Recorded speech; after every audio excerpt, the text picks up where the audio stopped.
नमस्कार मित्रांनो, मी गणेश मानकर इग्नाइट अकॅडमीच्या प्लॅटफॉर्मवर तुम्हा सर्वांचे स्वागत करतो। तर एसएससी सिलेक्शन पोस्ट 2025 तर याचे एक्झाम डेट जे आहे तर ते अनाउन्स झालेले आहेत। नुकतेच याची जाहिरात आलेली होती, तर आता एक्झाम डेट जे आहे तर याच्या जाहीर झालेले आहेत, त्याच्या संबंधीची माहिती आपण पाहणार आहोत। आणि या ज्या एक्झाम डेट जाहीर झालेल्या आहेत याच्यामध्ये तुम्हाला आता काय करायचं आहे आणि याच्यासाठी आम्ही काय तुमच्यासाठी करणार आहोत तर ते पण मी तुम्हाला आता लगेच सांगणार आहे। तर व्हिडिओ हा शेवटपर्यंत पूर्ण बघा। एसएससी सिलेक्शन पोस्टची आपली बॅच अवेलेबल आहे, त्याच्यासाठी जर GM10 कोड यूज केला तर तुम्हाला 10% एक्स्ट्रा ऑफ जे आहे तर ते पण मिळून जाणार आहे। बघूया, इम्पॉर्टंट नोटीस आलेली आहे। जुलै आणि ऑगस्ट मध्ये हा पेपर होणार आहे। मोस्ट प्रोबेबली हा जुलैचाच पेपर आहे।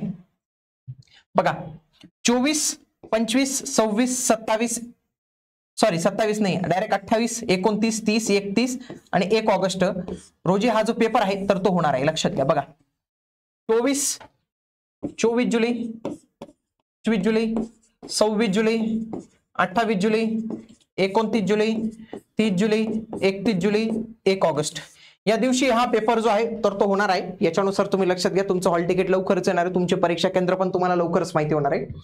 आता याच्या संबंधीची एक महत्त्वपूर्ण अपडेट अशी आहे की आपण आपल्या या चॅनलवर जे आहे तर दोन गोष्टी येणार आहेत। एक म्हणजे आपले रिव्हिजन सेशन, एक महामॅरेथॉन जे आहे तर ती लवकरच तुमच्यासाठी येणार आहे। याच्यासाठी त्याच्यानंतर याच्यामध्ये जे एक्झाम अनालिसिस असेल तर ते पण आपण घेण्याचा प्रयत्न करणार आहोत। त्याच्यासाठी तुम्ही सगळ्यांनी जे व्हिडिओ पाहत असतील त्यांनी कमेंटमध्ये एक्झाम अनालिसिस हे टाईप करायचे।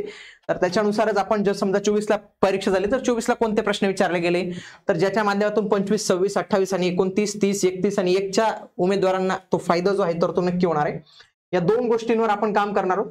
तर तुम्हालाही वाटतं की या दोन गोष्टी झाल्या पाहिजे तर कमेंट बॉक्समध्ये नक्की कळवा।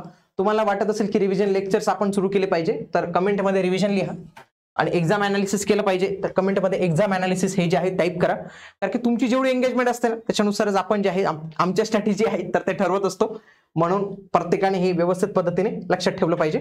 आणि याच्याविषयी आणखी काही अपडेट असेल तर ते पण आपण या चॅनलवर जे आहे तर ते कळवत असतो। एसएससीच्या संदर्भातल्या सर्व अपडेट, सर्व माहिती, सर्व लेक्चर, सर्व गोष्टी तुम्हाला या चॅनलवर मिळत असतात, म्हणून तुम्ही आपल्या या चॅनलला सबस्क्राईब करून ठेवा।